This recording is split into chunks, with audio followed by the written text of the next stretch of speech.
यहाँ पे मेरे प्रिय यजमान पहुंचते हुए श्री भागचंद सिंह रावत,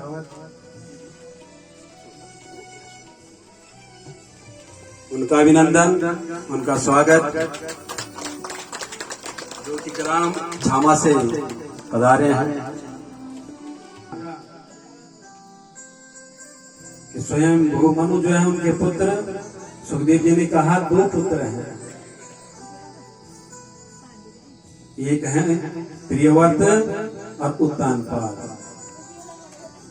प्रियव्रत किसको कहते हैं? प्रिय माने अच्छा, वर्त माने प्रतिज्ञा। जिसने अच्छी प्रतिज्ञा कर दी अपने जीवन काल में, जीवन पर्यंत जो अच्छे काम करता है प्रतिज्ञा से करता है। प्रिय माने अच्छा, अच्छा काम करता है जो, उसका नाम है प्रियव्रत।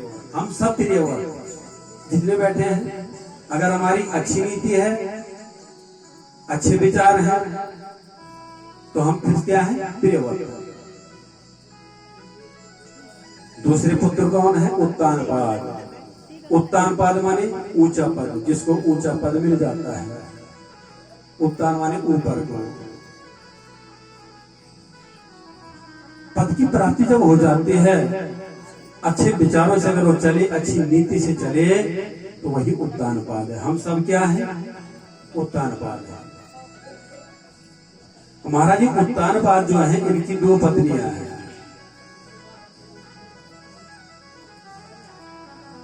एक है सुनीति और दूसरी सुरुचि।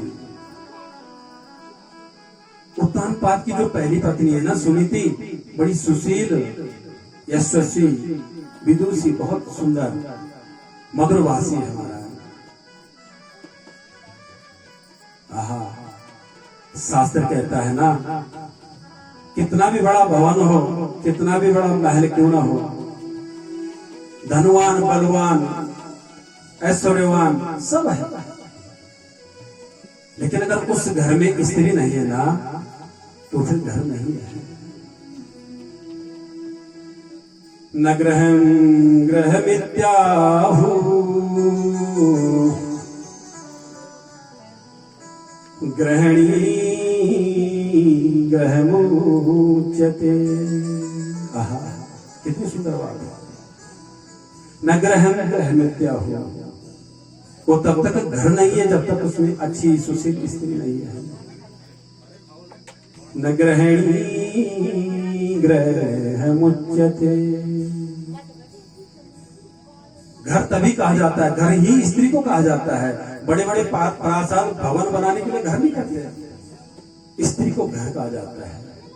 छोटी सी पर्ण कुटिया हो, उसमें सुशील स्त्री पत्नी हो, अच्छे संस्कारी बच्चे हो, वही घर है। बड़ा भवन बना के क्या करना? अगर वहां संस्कार नहीं है तो क्या है? भूत बंगला बन जाता है हमारा।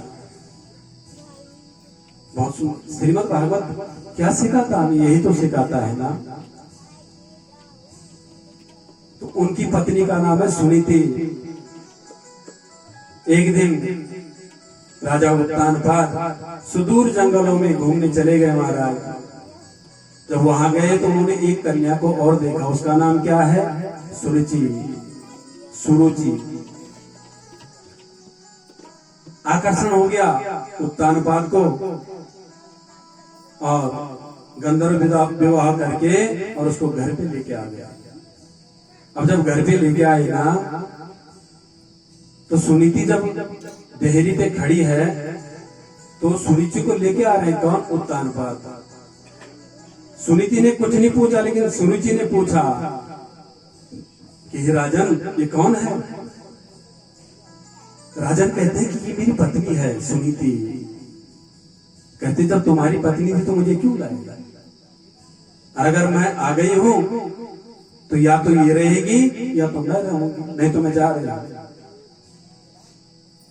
लेकिन उत्तानपाद आकर्षक होने के कारण उन्होंने अपनी पत्नी सुनीति को बाहर कर दिया महाराज।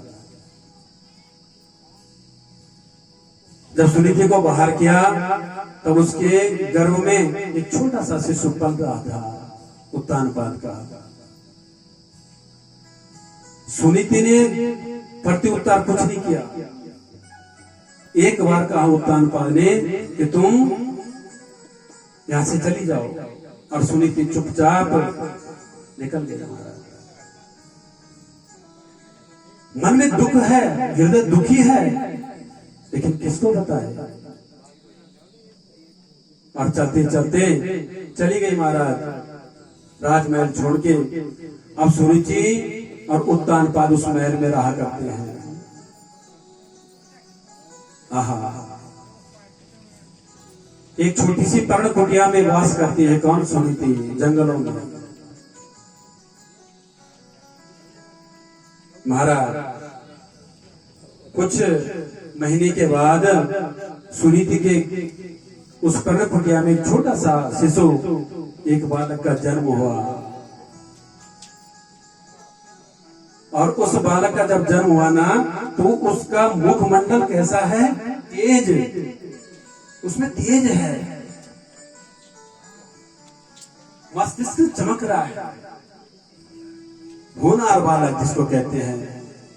जब छोटे छोटे वृक्ष होते हैं ना, तो कई वृक्ष पौधे ऐसे होते हैं जब छोटे होते हैं उनमें अलग चमक होती है। होनहार वृक्ष के चिकने पात, मुलायम, सुंदर, चमकीले पात, ऐसा ये पुत्र संतों के माध्यम से उस बालक का नाम क्या रख दिया? ध्रुव। बोलिए ध्रुव महाराज की। ध्रुव माने सत्य, निष्ठा, अच्छा संकल्प, उसको ध्रुव कहा गया है।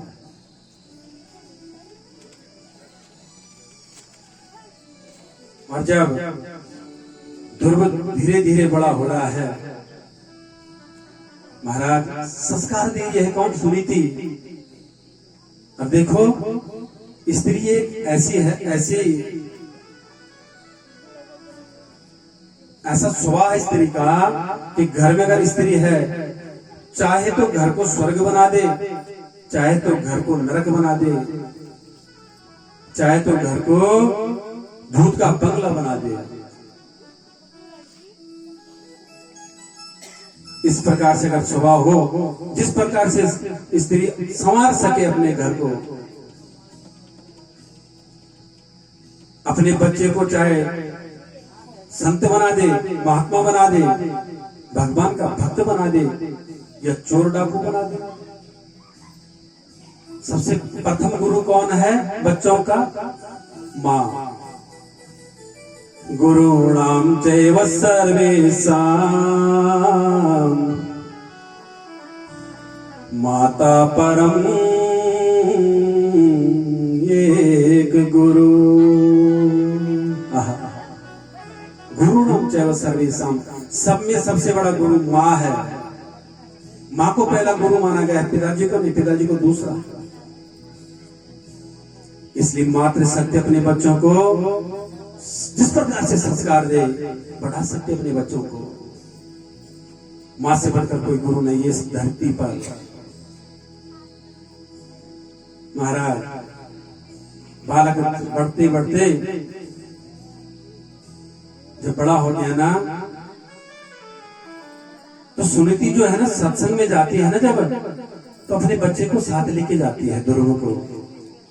और सुनीति जब प्रणाम करती है चरणों में संतों के, तो छोटा सा बालक है ना, वो भी दोनों हाथों से अब चरणों में प्रणाम करता है। महाराज यही तो संस्कार है ना। अब जैसा हम करेंगे वैसे बच्चे भी करेंगे। धीरे धीरे पूर्ण रूप से संस्कारित हो रहा है ध्रुव। इससे माँ से भी और संतों से भी हरि कथा सुनती है माँ सुनीति, चर्चा सुनती है। संतों ने एक दिन कहा कि सुनीति, तुम्हारा बच्चा बड़ा संस्कारी है, अच्छे संस्कार दे रहे हो अपने बच्चे को, हम तुमसे खुश हैं, प्रसन्न हैं। ये बताओ कि तुमको हम कुछ वरदान देना चाहते हैं, बोलो क्या वर मांगना चाहती हो? सुनीति ने हाथ जोड़ के कह दिया, हे महाराज, गुरुदेव, अगर पहले तो मुझे जरूरत नहीं है, तो आपकी शरण मिली हुई है, सुंदर मेरा भक्त बालक मेरे साथ है, मुझे कोई दुख नहीं है। कहते नहीं बोलो ना, हम तुम्हें वरदान देंगे। अच्छा कहती है तो अगर ठीक है देना है ना, एक ही वरदान दीजिए कि जो मेरी सौत कहते हैं ना, तो जो सहोदर माता इस ध्रुव की है ना, उसको 3 वर्ष हो गए हैं शादी के लिए, शादी करके, लेकिन अभी तक कोई बच्चा नहीं है। इसलिए ऐसा वरदान दीजिए कि उसके घर में एक छोटा सा शिशु हो जाए। आहा, महात्मा ने कहा कि सुनीति, जिस रानी, जिस सुरुचि की वजह से तुझे राजमहल को छोड़ना पड़ा, आज उसके लिए कामना करते हो कि उसके घर में पुत्र हो जाए। वास्तव में तुमसे बढ़कर देवी कोई नहीं है। सुनीति किसको कहते हैं? सुधन नीति। जो नीति माने सुधन, अच्छी नीति पे जो चले उसको सुनीति कहते हैं। और सुरुचि जो अपनी रुचि के अनुसार चलता है। आज मुझे लड्डू खाना है तो खाना है, ये सुरुचि है।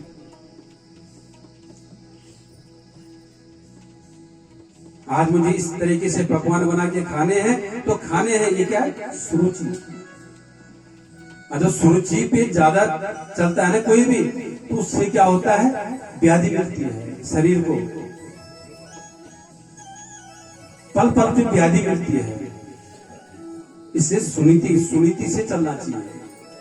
और हर चीज हम नीति से तो चलते हैं ना, हर चीज हम नियम से तो चलते हैं ना, यही तो सुनीति है। और सुरुचि तो ऐसी है कि भाई कहीं पे एक सुनार की दुकान है, पूरी किससे सज रखी है? स्वर्ण से। अब सुरुचि हो गई कि जेवर मेरे हो जाए। अब ऐसे तो होंगे नहीं, इतना धन भी नहीं है। तो सुरुचि, अगर सुरुचि की इच्छा बढ़ गई तो एक न एक दिन वो वहां चोरी कर देगा। तो सुरुचि, अपनी रुचियों को रोके चलो, अंकुश लगा के चलो। कहना का मतलब यह है, उत्तान पाद हम सब, और दोनों जो 2 पत्नियां सबकी है। कहाँ है? अंदर सुनीति और सुरुचि। अब जो सुनीति पे चलेगा उसका पुत्र ध्रुव सत्य की ओर की चलेंगे। और जो सुरुचि होगा उस पे चलेंगे तो फिर उदंडता बढ़ेगी। महाराज जिस प्रकार से आशीर्वाद दिया संतों ने, तो वहां रुचि के घर में भी, महल में एक छोटा शिशु, उसने भी जन्म ले लिया।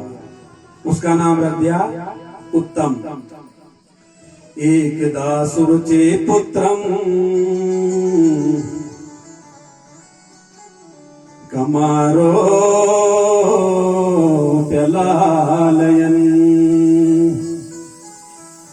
उत्तमं नारुरुक्षन्तम् ध्रुवं राजविनन्दतः। उत्तम, उनके पुत्र का नाम। एक दिन क्या हुआ कि ध्रुव ने मां से पूछा, मेरे पिताजी कौन है? जब देखा है ना जाने इधर उधर जाने में कि सबके साथ माँ भी है पिताजी में, लेकिन मेरे पिताजी कौन है? सुनीति ने पूरा हाल सुनाया, कह दिया कि यहाँ के राजा है, उनका नाम उत्तानपाद है। दौड़ा दौड़ा चला आया। कौन? ध्रुव राजमहल में उत्तानपाद को प्रणाम किया, माँ सुरुचि को प्रणाम किया। और जैसे ही, क्योंकि उत्तानपाद तो ऊपर राज सिंहासन पर बैठे हुए हैं, हाथ बढ़ाया ध्रुव ने, जैसे ही गद्दी पे बैठने के लिए, तब तक जो माँ सुरुचि बैठी है ना, उसने दूसरा हाथ पकड़ के और नीचे खींच के और गिरा दिया। किसको? ध्रुव को। कहते कहाँ जा रहे हो?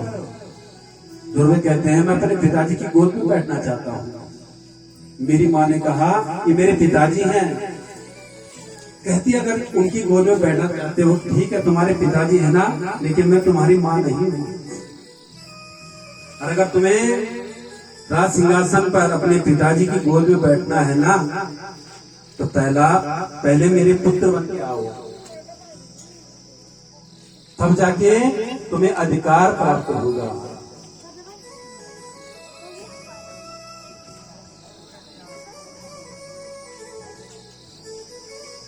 ये अधिकार प्राप्त कब होगा? जब तुम मेरे पुत्र, मेरे गर्भ से तुम जन्म लोगे, ऐसा कह दिया। और इसके लिए क्या करना होगा? भगवान की भक्ति करो, ऐसा कह दिया। ध्रुव जब नीचे गिर गए तो ध्रुव जोर जोर से श्वास लेने लग गए महाराज। जैसा कोई सर्प होता है ना, सोया हुआ, और उस पे किसी ने डंडे का प्रहार कर दिया तो कितना गुस्सा करता है। ऐसा गुस्सा आज क्रोध में भर गए ध्रुव, आंखें बड़ी बड़ी कर दी, पसीना आ रहा है और जोर जोर से श्वास ले रहे हैं महाराज। ध्रुव ने वहां से दौड़ लगाकर और कहा गए? पर्ण कुटिया में जहां माँ रहती है, सुनीति के चरणों में लेट गए महाराज। यहाँ देवगण जितने देख रहे हैं, नारद जी ने कहा कि मां सुरुचि ने डांटा, कोई बात नहीं है, गद्दी में नहीं बैठने दिया, ये भी ठीक है, लेकिन कह दिया कि भगवान की भक्ति करो मेरे गर्भ में आने के लिए। बालो सिबत नाम आत्मा नाम अन्य स्त्री गर्भ संगतम नूनम वेद भवान्यस्या दुर्लभे थे मनोरथा। तुम दूसरी स्त्री के गर्भ से पैदा हो, जब मेरे घर में आओगे, जन्म लोगे, तब तुम्हें अधिकार प्राप्त होगा, ऐसा कह दिया। सुखदेव जी कहते हैं कि हे राजन, आंखें बंद करके तो देखो, ये कैसी बात कह दी है सुरुचि ने। अपने गर्भ को भगवान से ऊंचा बता दिया, मंदिर से ऊंचा बता दिया। एक नहीं दो अपराध कर दिया सुरुचि ने। एक तो बालक का तिरस्कार किया, अब दूसरा तिरस्कार कर रही है कि भगवान की भक्ति करने के लिए कह दिया कि मेरे घर में जन्म लो। आहा, दौड़ लगा के आए, माँ के चरणों में लेट गए। कौन? ध्रुव रो रहे हैं, छोटा सा शिशु। कहते माँ, क्या मैंने पाप किया कि मैंने तुम्हारे गर्भ से जन्म लिया है? माँ कहती कि पुत्र क्या हो गया, रो क्यों रहे हो? कहते कि माँ सुरुचि ने मुझे जो शब्द बोले हैं उनसे मेरा हृदय विदीर्ण हो गया है। मुझे कहा कि अगर अपने पिताजी की गोद में बैठना है ना, तो भगवान का स्मरण करो, भगवान का जाप करो, और तब मेरे गर्भ में तुम्हें जब प्रवेश हो जाएगा, तुम जन्म लोगे और तब तुम इसके अधिकारी होगे। क्या मैंने पाप किया है तुम्हारे गर्भ से जन्म लेके? अब माँ, मैं बदला लेके रहूंगा। सुरुचि ने जो मुझे कहा है ना, इसका मैं गिन के बदला लूंगा। एक छोटा सा शिशु, ऐसा भाव उनके मन में आ गया। किसके? ध्रुव के। आहा, माँ सुनीति देखो कितनी सरल। माँ मंगलम तात परे सुमस्ता